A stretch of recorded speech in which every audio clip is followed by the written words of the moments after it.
പിന്നെ പോരാത്തതിന് ഇതുപോലത്തെ ആരെങ്കിലുമൊക്കെ മെസ്സേജ് അയച്ചിട്ട് വല്ല പ്ലാനിങ്ങുമായിട്ട് വരുന്നുണ്ടെങ്കിൽ എനിക്ക് ഒരൊറ്റ കാര്യമേ പറയണുള്ളൂ. എനിക്ക് താഴെ ഭൂമിയും മുകളിൽ ആകാശം മാത്രമേ ഉള്ളൂ. അപ്പോൾ എൻ്റെ പെരുമാറ്റം എങ്ങനെയായിരിക്കും, ഏത് രീതിയിലായിരിക്കുമെന്ന് എനിക്ക് തന്നെ പറയാൻ പറ്റില്ല. കാരണം എൻ്റെ സ്വഭാവം ചില സമയത്ത് വളരെ മോശമാണ്. കാരണം എന്നെ ദ്രോഹിക്കാനായിട്ട് ആരെങ്കിലും, പണ്ടൊക്കെ ഞാൻ മിണ്ടാതിരിക്കുമായിരുന്നു, പക്ഷേ ഇപ്പോൾ അങ്ങനെയല്ല. എന്നെ ദ്രോഹിക്കാൻ ആരെങ്കിലും വന്നിട്ടുണ്ടെങ്കിൽ തിരിച്ച് അതേ നാണയത്തിൽ തന്നെ ഞാൻ ദ്രോഹിക്കും. അതിന് പെണ്ണാണെങ്കിലും ശരി, ആണാണെങ്കിലും ശരി. നല്ലത് രീതിക്ക് പോയാൽ നല്ല രീതിയിൽ തന്നെ ഞാൻ നിങ്ങളോട് നല്ലൊരു ഫ്രണ്ടായിട്ട് കൂടെ ഉണ്ടാവും. അപ്പോൾ എല്ലാവരും ജസ്റ്റ് ഒന്ന് കാണുക, ഈ ഐഡിയ ഒക്കെ ഒന്ന് നോക്കി വെക്കുക. കാരണം ആരെങ്കിലും നിങ്ങളെ ഫോളോ ചെയ്തിട്ടുണ്ടെങ്കിൽ ജസ്റ്റ് പെണ്ണാണ് എന്നുള്ള കാര്യം എനിക്ക് മനസ്സിലായി. ആ പെണ്ണ് എറണാകുളംകാരിയാണെന്നും മനസ്സിലായി.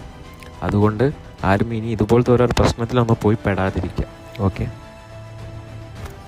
പിന്നെ നീ പറഞ്ഞു ഞാൻ നിന്നോട് സോറി പറഞ്ഞിട്ടില്ലാന്ന്. നിന്നോട് ഞാൻ ഇന്നലെ കൈ തട്ടി കോൾ വന്നതിന് നേരം വെളുത്ത സമയത്ത് സോറി കൈ തട്ടിയതാണെന്ന് പറഞ്ഞ് ഞാൻ മെസ്സേജ് അയച്ചിട്ടുണ്ട്.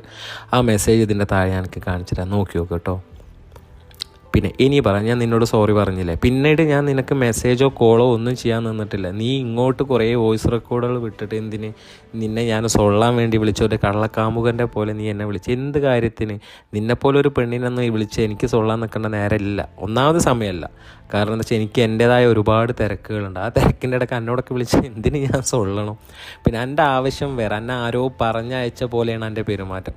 ഞാൻ യൂട്യൂബറായിട്ടൊന്നുമില്ല. ഞാൻ എൻ്റെ ഇഷ്ടമുള്ള കാര്യങ്ങൾ ഞാൻ ആ യൂട്യൂബിൽ പോസ്റ്റ് ചെയ്യുന്നു, ഇൻസ്റ്റയിൽ പോസ്റ്റ് ചെയ്യുന്നു. ചിലവർക്ക് അത് ഇഷ്ടമാവുന്നു, ചിലവരെ ലൈക്ക് അടിക്കണം, അത്രയേ ഉള്ളൂ. അതിൻ്റെ ഒരു അഹങ്കാരം വെച്ച് ഞാൻ ഇന്ന് വരെ ആരോടും പെരുമാറിയിട്ടില്ല. പിന്നെ എനിക്ക് വേറെ എന്തെങ്കിലും അസുഖം ഉണ്ടായിരിക്കും, ഒന്നെങ്കിൽ ചിലപ്പോൾ അസുഖം ഉണ്ടായിരിക്കും, അല്ലെങ്കിൽ എനിക്ക് കഴപ്പ് എന്നുള്ളതുണ്ട്. അത് എല്ലാ പെണ്ണുങ്ങളും പുറത്ത് കാണിക്കില്ല, മറ്റുള്ളവരെ നെഞ്ചത്ത് കയറിയിട്ടേ കാണിക്കും. അതുപോലെ ഒരു വർഗത്തിൽ പെട്ടതാണ് ഈ. ഇതിനുള്ള മറുപടി തരുമ്പോഴേക്ക് ഈ എന്താക്കി ബ്ലോക്കാക്കി പോയിക്കോ. അതൊക്കെ അന്വേഷിച്ചു. ഈ റെക്കോർഡും കോൾ റെക്കോർഡും ഒക്കെ എന്നും ഈ ഇൻസ്റ്റയിലും യൂട്യൂബിലും എന്നും കിടക്കും. എൻ്റെ ഐഡിയയും കിടക്കും. എൻ്റെ ആ ഫോട്ടോ കണ്ടിട്ട് എൻ്റെ ഒറിജിനൽ ഫോട്ടോ ആണെന്ന് തോന്നണമെന്നില്ല, എന്നാലും കിടക്കട്ടെ. കാരണം ഇനി ഇതുപോലെയായിട്ടൊക്കെ വണ്ടി കേസുകളായിട്ടൊക്കെ വരുന്ന ഒരുപാട് പെണ്ണുങ്ങളുണ്ട്. അപ്പോൾ അവർക്കൊക്കെ ഒരു പാടായിട്ട് അവിടെ കിടക്കട്ടെ. പിന്നെ ഞാൻ എന്നെ വിളിച്ചു എന്ന് പറഞ്ഞ്, അല്ലെങ്കിൽ വീഡിയോ കോൾ വിളിച്ചു എന്ന് പറഞ്ഞ് എൻ്റെ ഇൻസ്റ്റയിൽ എൻ്റെ ഇൻസ്റ്റയിൽ ഈ സ്റ്റോറി ഇടുമെന്നല്ല പറഞ്ഞ്, സ്റ്റോറി ഇട്ടോ ഞാൻ വിളിച്ച. പക്ഷെ എല്ലാ തെളിവും കൂടി കാണിക്കണം. ഈ ഇങ്ങോട്ട് മെസ്സേജ് അയച്ച് വന്ന തെളിവും കൂടി കാണിക്കണം. ഞാൻ അങ്ങോട്ട് എൻ്റെ ഒരു അപ്രോച്ചായിട്ട് ഞാൻ വന്നിട്ടില്ല. ഈ ഇങ്ങോട്ട് മെസ്സേജ് അയച്ച് വന്ന് അപ്പോഴും ഞാൻ എനിക്ക് മെസ്സേജിന് റിപ്ലൈ തന്നിട്ടില്ല. അപ്പോഴും മെയിൻ്റ് ആക്കാണ്ട് ഇടുക ചെയ്തത്. പക്ഷേ ഇന്നലെ കൈ തട്ടി വന്നപ്പോൾ മാത്രം ഏറ്റെടുത്ത് വന്നല്ലോ. അപ്പോൾ എൻ്റെ അസുഖം വേറെ അല്ലേ മോളെ? എന്നാൽ ശരിക്കും ആലോചിച്ച് നോക്കി, എൻ്റെ അസുഖം വേറെ അല്ലേ?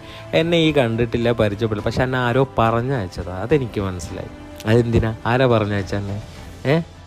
എന്നെ നാണം കെടുത്താൻ വേണ്ടിയിട്ടോ അല്ലെങ്കിൽ ഒരു ഇഷ്യൂ ഉണ്ടാക്കാൻ വേണ്ടിയിട്ടോ എന്നെ ആരോ പറഞ്ഞയച്ചെന്ന് മനസ്സിലായി. ഇതിലും ഭേദം നല്ലൊരു പരിപാടി ഞാൻ പറഞ്ഞു തരട്ടെ മോളെ. എനിക്ക് ഈ പൈസക്ക് വേണ്ടിയിട്ടൊക്കെയാണ് ഈ വന്നിക്കണമെങ്കിൽ ശരിക്കും നല്ലൊരു പറ്റിയൊരു പരിപാടി എന്ന് വെച്ചാൽ, ഈ പെരുമ്പാവൂർ സ്റ്റാൻഡിലോ ആലുവ സ്റ്റാൻഡിലോ എറണാകുളം സിറ്റിയിലോ പോയി നിൽക്കുക. ഒരു 50 ഉറുപ്പിക ഒരു മുല്ലപ്പ് ചൂടിയിട്ട് നിന്നാൽ മതി. പിന്നെ ഈ നീ തന്നെ പറയണത് നിനക്ക് ബാപ്പി ഇമ്മി ഇല്ല എന്നുള്ളത്, അത് എൻ്റെ ഒരു കുറവല്ല. കാരണം അതിൻ്റെ കേട് നല്ലോണം കാണിക്കുന്നുണ്ട്.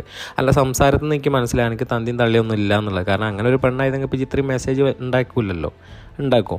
എനിക്ക് ഈ മെസ്സേജ് അയക്കേണ്ട കാര്യം, സോറി ഞാൻ പറഞ്ഞ് അവിടെ അവസാനിപ്പിച്ച കേസ് വീണ്ടും ഈ മറ്റേ മരിച്ചത് വിളിച്ചറിയുന്നത് പോലെ ഒരുപാട് കോൾ റെക്കോർഡുകൾ വിട്ട് എന്തിനു വേണ്ടിയിട്ട്?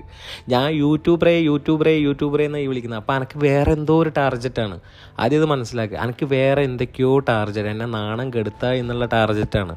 എൻ്റെ വോയിസ് റെക്കോർഡുകളൊക്കെ